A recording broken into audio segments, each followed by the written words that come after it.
Renault Tour by Renault Days, bienvenue sur les antennes de Bâti Radio et Radio Territoria. Ravi de pouvoir vous faire vivre cette troisième date de la tournée régionale Renault Tour en attendant le forum Renault Days.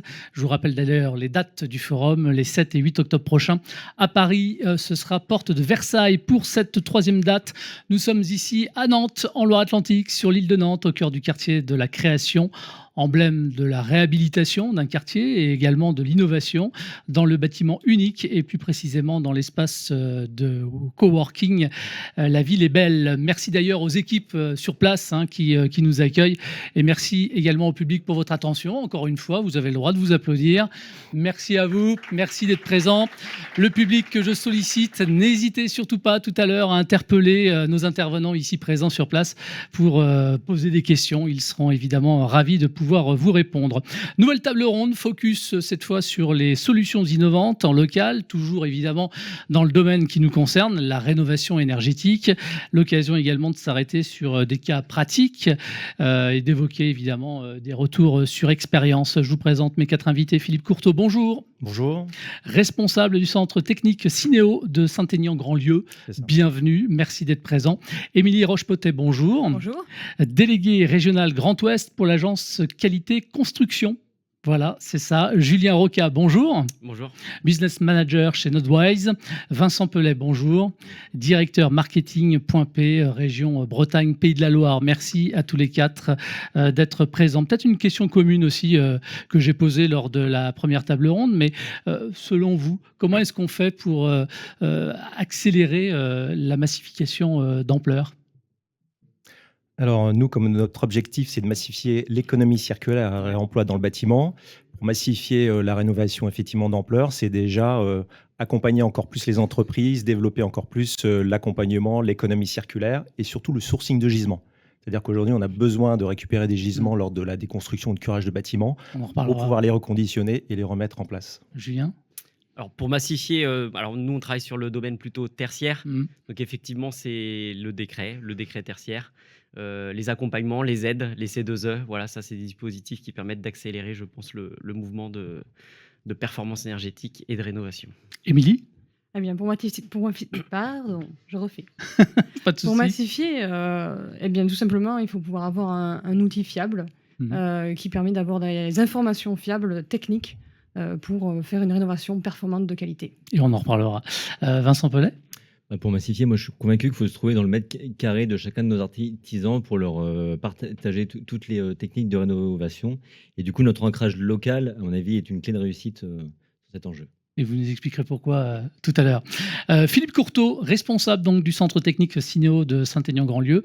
En quelques mots, on explique ce que fait Cinéo. Quel est votre rôle aussi dans l'économie circulaire appliquée dans le domaine du bâtiment ? Ok. Alors Cinéo a pour but de massifier l'économie circulaire dans le BTP. Donc pour ça, on va travailler pour fédérer ces acteurs du BTP en général, de façon à ce qu'on puisse reconditionner des produits du bâtiment et les proposer avec la même qualité que des produits neufs, avec des garanties et avec un volume aussi important que dans des produits neufs. Pour ça, on se développe sur trois piliers. Donc d'abord, on crée une communauté. Aujourd'hui, on a 100 adhérents depuis fin janvier chez Cinéo.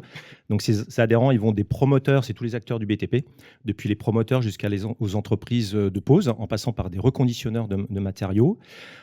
Ces adhérents, on anime toute cette communauté. Donc on fait beaucoup d'échanges, on fait beaucoup de synergies pour que des déchets des constructeurs soient des ressources pour d'autres entreprises. Ensuite, le deuxième pilier, c'est les centres techniques. Donc, on va mailler le territoire. On a déjà un centre technique en région parisienne et le deuxième donc sur Nantes. On va en ouvrir un autre à Lille cette année et puis 10, grosso modo, d'ici 2027-2028, qui sont à peu près les mêmes métropoles que celles de Renault Tour. Et le troisième pilier, c'est l'ingénierie économie circulaire, c'est-à-dire qu'on accompagne des entreprises dans leur transformation pour passer au réemploi des matériaux. Et ensuite aussi, on a des missions pour sourcer des gisements, c'est-à-dire dans un bâtiment dans lequel on voudra mettre des produits de réemploi, on peut accompagner les donneurs d'ordre pour intégrer le maximum de produits de réemploi avec des filières qui fonctionnent bien. Alors justement, comment est-ce que vous aidez les acteurs à repérer d'un côté et aussi valoriser les gisements issus du curage dont vous parliez tout à l'heure en introduction ? Alors la base déjà, dans des bâtiments en particulier qui font plus de 1000 m², c'est un diagnostic PEMD. Nos adhérents ont accès à une marketplace digitale qui s'appelle Scope, dans laquelle on peut déposer directement un diagnostic PEMD, ce qui permet tout de suite d'accéder aux différents matériaux qu'il va y avoir dans un curage. Ensuite, on va accompagner aussi sur des formations les adhérents pour savoir qu'est-ce qu'est l'économie circulaire, comment faire une déconstruction soignée. On va les mettre en contact avec des déconstructeurs et ça va permettre de se rendre compte, parce que les déconstructeurs s'imaginent aujourd'hui, anciennement on les appelait les démolisseurs. Maintenant, ils se sont rendus compte que beaucoup de matières avaient de la valeur. Donc, on apprend aussi aux déconstructeurs à déposer de façon soignée et que derrière, il y aura des filières qui seront intéressées par un maximum des produits à reconditionner. Qu'est-ce qu'on fait encore? On accompagne aussi donc le sourcing de gisement, je le disais tout à l'heure.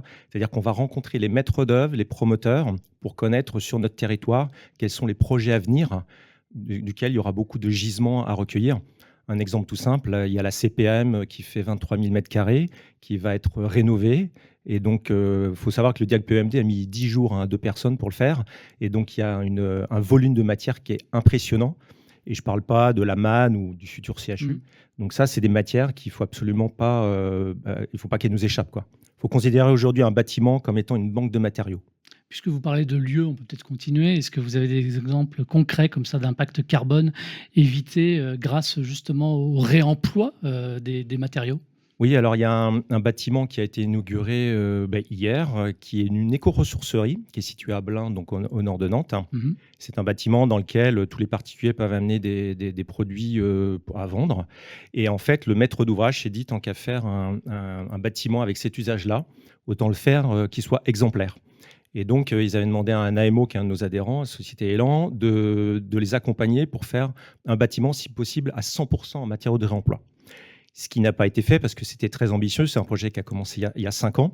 Mais néanmoins, ils ont réussi quand même à intégrer beaucoup de matériaux de réemploi qui sont la structure métallique sur 600 m², ce qui est quand même assez considérable. Ensuite, il y a eu des portes, des dalles de faux plafond, des cloisons. Donc des choses qui, petit à petit, maintenant, deviennent de plus en plus évidentes, mais qui, ces 2 dernières années, n'étaient pas faciles à mettre en œuvre. Donc il y a ce genre de projet. Il y a sur Rennes un bâtiment qui s'appelle Voltaire, qui est propriété d'Engie et occupé par Enedis, dans lequel, là aussi, il y a eu des cloisonnements de réemployés, des chemins de câbles, des sanitaires, des choses comme ça. Et comment est-ce que vous incitez aussi les donneurs d'ordre à intégrer l'économie circulaire? Et cela dès le départ, en fait, dès la conception? Alors, on va tous les voir. Ouais. Déjà pour les acculturer, pour qu'ils se rendent compte de l'impact aujourd'hui en fait, du bâtiment. Il faut savoir que le bâtiment, c'est 46 millions de tonnes de déchets par an, dont 1%, chiffre de l'ADEME, est seulement réemployé. Et on pourrait en fait aller jusqu'à 80% de valorisation. Et ça, quand on parle de 46 millions de tonnes de déchets, si on avait à produire les mêmes fournitures, on extrairait beaucoup plus, c'est 5-10 fois plus. Et donc, l'enjeu, il est énorme. Il faut savoir aussi qu'avec la réglementation, la RE 2020, le réemploi a un impact zéro en termes d'impact carbone. Ça veut dire qu'on pousse effectivement aussi. Donc, tout ça, on l'apprend aux maîtres d'ouvrage. On leur propose de visiter le centre. Comme ça, ils se rendent compte de toutes les solutions qu'il y a. Parce que sur nos centres techniques, en fait, on a des ateliers de reconditionnement. Donc, ça montre des entreprises qui travaillent des matériaux pour les réemployer. On a une entreprise qui s'appelle Gueule de Bois, que certains vous connaissent certainement, qui travaille sur le réemploi du bois. Une qui s'appelle la Miroiterie du réemploi et qui travaille sur la taille du verre, du verre plat, qui aujourd'hui est retraité par Saint-Gobain, mais pour ça, de ce qu'on connaît, est refondu, donc consommation d'énergie, alors que lui, son énergie, c'est l'huile de coude. Il retaille les verres pour les intégrer dans de la cloison intérieure. Et on a aussi les dalles de faux plafond, donc Ecofond, une filiale de Saint-Gobain, qui fabrique des dalles de faux plafond, qui se lance dans la filière de réemploi de dalles de faux plafond. Alors Julien Roca, vous êtes business manager de Nodewise. On peut expliquer concrètement ce que fait Nodewise dans le cadre justement de la rénovation énergétique des bâtiments, le sujet qui nous concerne? Oui, alors nous, on intervient sur les aspects numériques en termes de rénovation énergétique. Donc, je vais expliquer un peu plus en détail. Donc, effectivement, quand on pense rénovation, on pense isolation, on pense équipement, pompe à chaleur, voilà, des équipements plus performants. Et nous, on va intervenir uniquement sur les bâtiments tertiaires, dans ce qu'on appelle les systèmes de pilotage énergétique. Donc, ce qu'on appelle GTB, BAX. En gros, c'est un peu la domotique, mais pour les bâtiments tertiaires. Alors, ça fonctionne comment? Alors, en fait, nous, ce qu'on fait, c'est on installe des systèmes qu'on appelle des automates dans un bâtiment pour venir piloter les centrales de traitement d'air, les chaudières, les différents émetteurs de chaleur, tout ce qui est production, émission de chaleur, de climatisation, de ventilation, dans le but d'optimiser cette consommation-là. Donc, je peux donner des exemples. Bah oui. L'objectif, bien entendu, c'est d'avoir une consigne optimisée et régulée dans un bâtiment. Donc, si on souhaite à 20 degrés dans les bureaux, c'est garder cette consigne de 20 degrés. Faire en sorte d'avoir un calendrier, ne pas chauffer, par exemple, la nuit, le week-end. On peut être aussi amené à positionner, à synchroniser avec on parlait de télétravail tout à l'heure, il me semble, synchroniser un calendrier de télétravail avec des consignes dans un bâtiment ou avec des détecteurs de présence. Donc, notre objectif, nous, c'est réguler au mieux un bâtiment dans le but de minimiser sa consommation avec des systèmes numériques. Et justement, pour y voir un peu plus clair comme ça, est-ce que vous avez parce que c'est le but aussi de cette table ronde, Oui. de donner des exemples concrets justement de bâtiments où ça fonctionne comme ça? Alors nous, notre activité de GTB rentre dans le décret tertiaire et plus précisément dans le décret BACS comme Building Automation Control System. Donc les systèmes GTB deviennent obligatoires à partir de 2027 sur les bâtiments tertiaires. Et donc, je vais donner quelques exemples de bâtiments qu'on a réalisés en rénovation, en rétrofit complet. Donc, on a fait par exemple l'espace Saint-Louis à Cholet. Donc, Oui. un espace Culturel, de théâtre, théâtre voilà. et autres. Ouais. On a fait juste à côté le centre commercial Beaulieu en rénovation de systèmes numériques pour piloter au mieux ce centre commercial, pour bien entendu venir économiser de l'énergie. On a fait des bureaux, on a fait tous les sites Thales Grand Ouest, on a fait les bureaux de SFR. Voilà, on fait vraiment tout ce qui est tertiaire. Peu importe le secteur, que ce soit du commerce, du bureau, voilà, peu importe le secteur, on reste dans le tertiaire et on essaye toujours d'optimiser la performance par un pilotage optimisé. Et d'un point de vue techno, comment est-ce que vos systèmes pilotent les équipements comme les chaudières, les pompes à chaleur? Et comment est-ce que vous intégrez aussi la météo, les conditions météorologiques? Alors effectivement, les solutions de GTB évoluent de plus en plus. Donc nous, on a deux activités. On a une activité d'intégrateur GTB classique, donc c'est-à-dire on achète des automates, on va faire la conception, l'ingénierie de conception, programmation, mise en service pour piloter un bâtiment complet. Et on a la particularité d'avoir développé, nous, au sein de Nodewise, des solutions prédictives. C'est-à-dire qu'aujourd'hui, quand on vient piloter un bâtiment, on vient le piloter en réactif.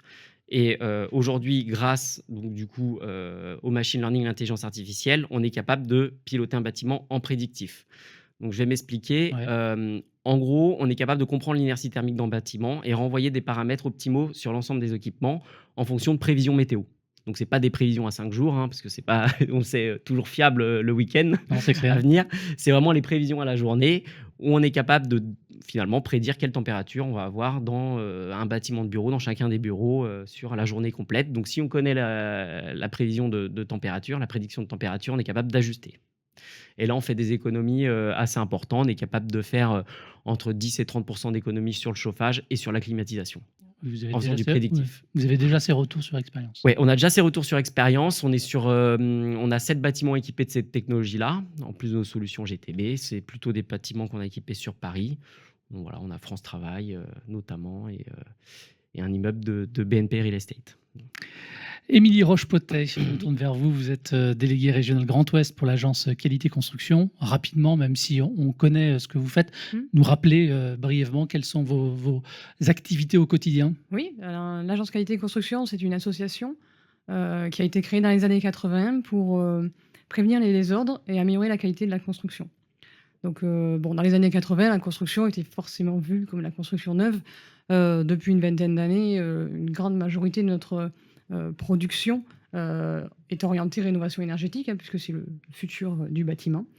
Et donc, on met en place de très nombreuses actions d'information, de formation, d'outils à la destination essentiellement des professionnels de la construction pour qu'ils puissent réaliser des rénovations performantes et avec le moins de désordre possible, en tout cas avec des rénovations performantes de qualité. Et à quel type finalement de professionnels s'adresse la plateforme? Alors là, effectivement, on vient de créer une plateforme qui s'appelle ProRéno. Et donc cette plateforme s'adresse à tous les professionnels de la construction. Donc il y a des ressources pour l'ensemble des artisans, des entreprises. Alors quand vous parlez de ressources, vous parlez de quoi? Alors dans les ressources, là il y en a beaucoup. Il y a un paquet? Il y en a beaucoup. Il y a évidemment, en fait, peut-être qu'il faudrait que je fasse un historique.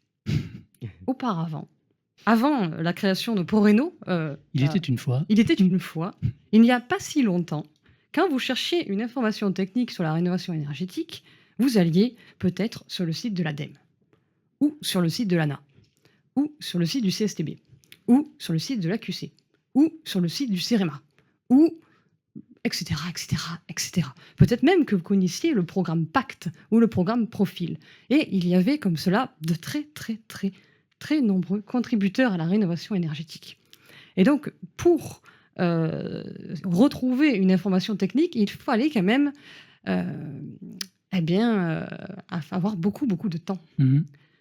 Et donc, partant de ce constat que ça devenait quand même un petit peu compliqué de retrouver les informations nécessaires, l'ensemble de 12 contributeurs ont décidé de réunir leurs forces dans ProRéno et de déposer toutes les ressources au même endroit. Donc ça, ProRéno, c'est pour l'histoire. c'est Ok, ça. merci. Voilà. Maintenant, justement, en termes de ressources, de support, à quoi on a le droit? Alors, à quoi on a le droit? On a le droit à des outils numériques. Par exemple, on a toute la suite Pack Réno, Conduit Réno, Mes aides Réno, par exemple.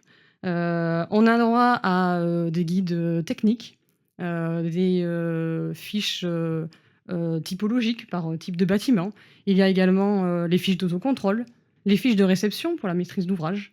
Donc de très très nombreux documents. On a jusqu'à 900 ressources disponibles actuellement, puisque forcément, au fur et à mesure de l'amélioration des connaissances sur la rénovation énergétique, eh bien, petit à petit, on agrège les nouveaux documents.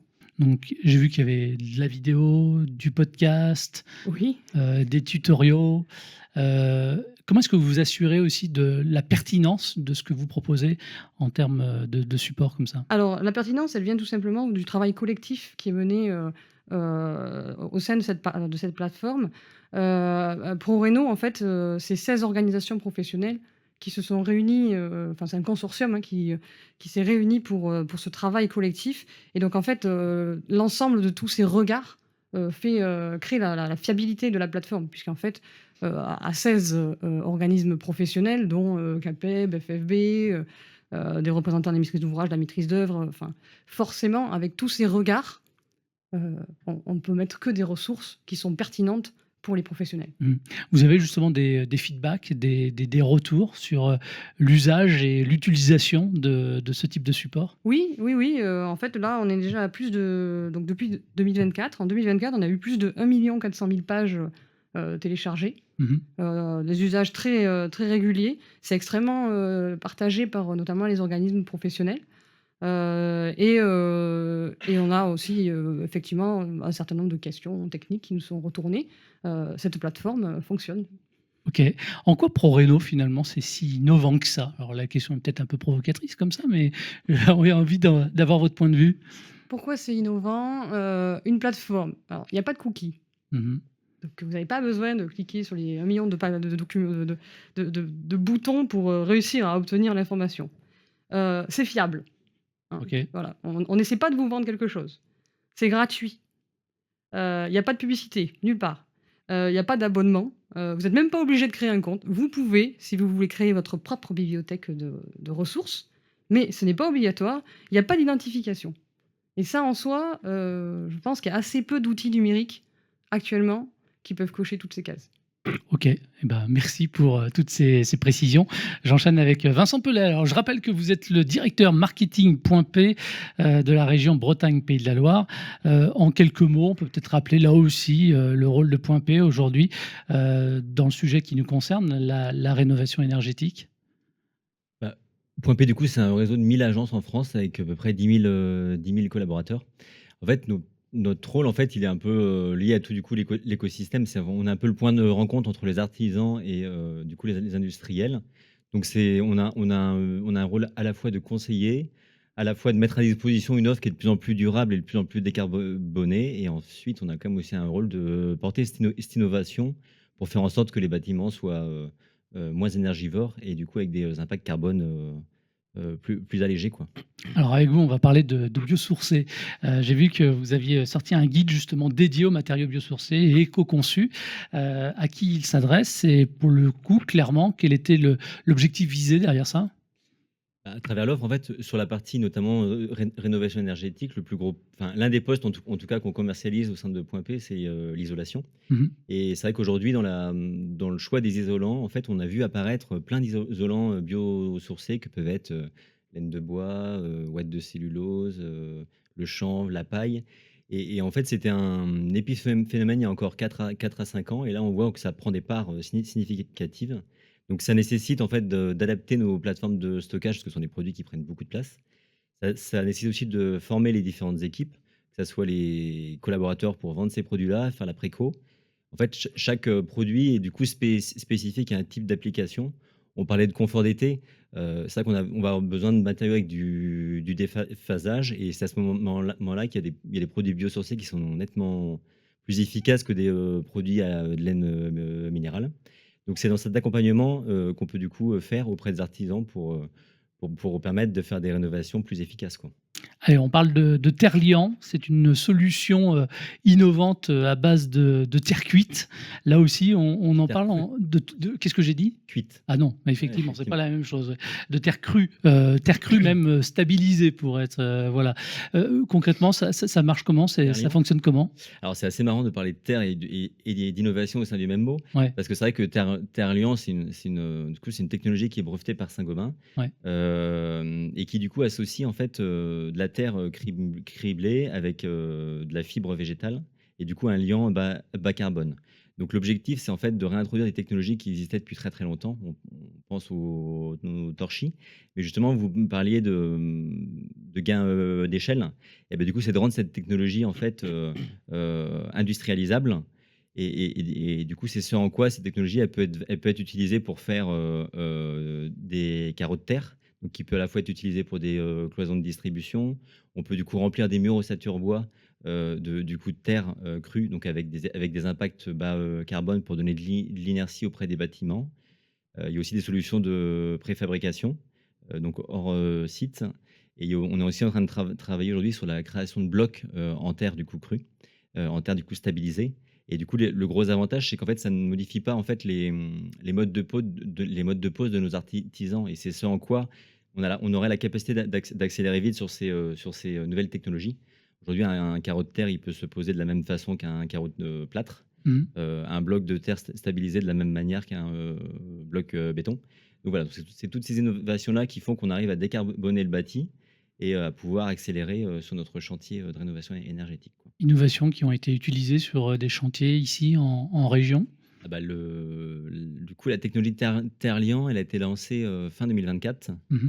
On a à peu près aujourd'hui 80 chantiers réalisés sur la France, dont une quarantaine sur l'Ouest. L'usine qui produit est du coup basée sur Ancenis, donc d'un point de vue local. Et on a à peu près 250 projets qui sont prescrits. Il y a un immeuble de bureau R+3 qui est en cours là, du coup, qui devrait sortir dans les mois qui viennent. On a aussi du logement collectif. Et là, la semaine dernière, on était en train d'inaugurer une auberge à Mélionec en Bretagne, du coup, qui a été faite en terre stabilisée, quoi. Est-ce que ces matériaux-là, ces technos-là peuvent vraiment répondre aux enjeux en fait, de massification? Bah, c'est notre objectif, c'est-à-dire qu'aujourd'hui, en fait, quand on va faire le lancement par exemple, du carreau de terre, c'est un produit qui est en train d'être produit, on est en train de gérer du stock. L'idée, c'est qu'à travers les 1000 points de vente, on puisse le présenter et du coup le rendre du coup accessible. Donc de par notre ancrage local, sur tout le territoire, tout de suite, on a la capacité du coup lancer le produit et du coup de le rendre présent sur l'intégrité du territoire en France, quoi. Mmh. Et puis ça répond aussi en fait, aux principaux enjeux qu'on a aujourd'hui. C'est que on avait autant avant, on avait des enjeux qui étaient d'isolation pour la partie énergie, mais en fait, il y a toute la partie du confort d'été qui du coup vient et qui du coup se greffe et qui nécessite en fait d'avoir de plus en plus d'inertie auprès du bâtiment. Et du coup, cette technologie de terre crue, elle a la capacité de donner de l'inertie au sein du bâtiment et du coup de donner un confort d'été quand il y a une température extérieure qui est du coup forte. Et puis en même temps, ça gère l'hygrométrie du bâtiment. Donc on parlait aussi de confort. Et ben aussi, c'est aussi le confort des occupants qui se voit amélioré, quoi, en fait. Mmh. Vous avez des feedbacks d'ailleurs là-dessus? Ben, on a des feedbacks soit de clients finaux de particuliers. Et sinon, je vous invite à aller passer une nuit au sein de l'auberge, Bretagne pour le coup le tester Ah bah en oui, nature. on ira faire un tour, pourquoi Voilà. pas. Peut-être une dernière question. Comment est-ce que vous accompagnez aussi, les artisans, sur le terrain pour qu'ils, s'approprient justement, le plus facilement possible, ces différentes solutions? Alors, il y a une foultitude d'actions qu'on a mises en place depuis plusieurs années. Par exemple, en 2023, on a commencé par former plus de 1000 rares. Donc, c'est des référents d'aide à la réno au sein de toutes nos agences. Donc, qui ont pour but en fait de comprendre tous les mécanismes d'aide pour pouvoir les expliquer auprès des artisans. On a aussi un roadshow qu'on fait chaque année où en fait on va à la rencontre de chacun des artisans sur leur propre chantier. Donc, l'année dernière, on a ciblé à peu près 3000 clients. On met en place des différentes maquettes dans toutes les agences pour expliquer le panel de solutions pour rénover. On a aussi une sorte de plateforme Cap Rénov qu'on utilise qui permet de faire un diagnostic au sein des bâtiments selon sa création. On rentre les principaux caractéristiques des pièces, des étages, du type de structure. Et en fait, en 30 minutes, ça préconise 3 scénarios de rénovation et qui, du coup, permettent de guider sur les meilleurs choix de rénovation à faire au sein des bâtis, quoi. Peut-être une question, une petite dernière comme ça pour la route, que je pourrais poser à vous 4, histoire de se projeter un petit peu. Si on regarde, vers demain, dans les années qui viennent, quelle serait selon vous, l'action prioritaire à mener pour, justement accélérer les rénovations, durables dans les territoires dans lesquels, nous sommes actuellement? Qui veut prendre la parole et répondre à cette question? Ah, la tuile. Ouais. En fait, moi, si je peux juste prendre Oui, la parole, bah, en fait, allez-y, ouais. ce qui aujourd'hui, en fait, c'est ce qui alourdit en fait la partie innovation, c'est la complexité de la gestion des aides. En fait, toute la partie notamment de rénovation, en fait, il y a des changements qui se font extrêmement souvent sur les mécanismes d'aide, Mmh. sur le monogeste, la réno globale. Et en fait, ces allers-retours font qu'en fait, c'est très très complexe pour un artisan à se projeter à du coup long terme. Et en fait, on voit qu'il y a une forme de cycle, en tout cas d'artisans qui se forment avec le label RGE. Là, on voit qu'en fait, il y a une nouvelle vague du coup d'artisans qui se forment auprès de nos agences. Mais on aurait besoin d'avoir des mécanismes d'aide et de financement qui soient vraiment ancrés et du coup à moyen long terme pour pouvoir que les artisans se projettent Mmh. dans ces métiers-là, quoi. Quelqu'un d'autre veut réagir? Non? On a fait le tour? Ouais. Bon, moi, je Tour de dirais la table? même chose presque au début, c'est-à-dire Ouais. pour l'économie circulaire, c'est vraiment penser que tout projet de déconstruction et de curage, il faut penser que derrière, on peut réutiliser un maximum de matériaux. Donc arrêtons d'enfouir et limitons comme ça l'extraction des ressources. Merci à tous les 4 d'avoir gentiment répondu à mes questions. Évidemment, on va s'adresser maintenant et se tourner vers le public pour savoir s'il y a des questions qui peuvent être directement adressées à nos intervenants ici sur cette table ronde. N'hésitez pas, ne soyez pas timides, allez-y. Voilà, il y a une question là qui se pose. On vous écoute. J'ai oublié votre nom, je suis désolé. Ouais, Roca. Hop, Ah oui. ça marche mieux. C'est à propos donc de l'installation des GTB. Oui. Quel est le profil général des bâtiments dans lesquels vous les installez et surtout en termes de taille? Oui. Est-ce qu'il y a un seuil en dessous duquel les opérations ne se font pas? Et même question pour les GTB les plus sophistiqués, celles qui ont des modèles prédictifs. Oui. Voilà. Alors, pour les GTB, en fait, c'est encadré, que je disais, par un décret qui va obliger l'installation de GTB d'ici 2027, le décret BAX. Et en fait, il donne pas une taille, il donne une puissance nominale installée qui est de 70 kilowatts installés sur le bâtiment. Donc on va dire c'est autour de 1000 mètres carrés, un peu comme le décret tertiaire. Voilà. Donc on est capable d'installer des GTB sur... alors les GTB historiquement sont installés sur les très grands bâtiments, effectivement, parce qu'on a besoin d'avoir une gestion optimisée.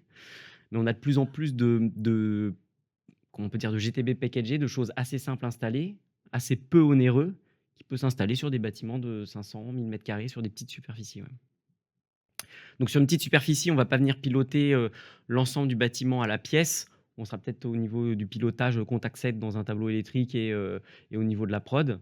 Mais on obtiendra des gains de performance avec un système plutôt léger. Ouais. Merci pour votre question, monsieur. Très bien. Merci de nous avoir suivis. Merci à tous les 4 d'avoir répondu à l'invitation et aux questions. Merci de nous avoir suivis, vous aussi. Vous pouvez retrouver en replay sur Bâti Radio et sur Radio Territoria l'ensemble de nos tables rondes. Et on se retrouve dans quelques instants où on va parler formation. On va parler également reconversion. À tout de suite. Merci.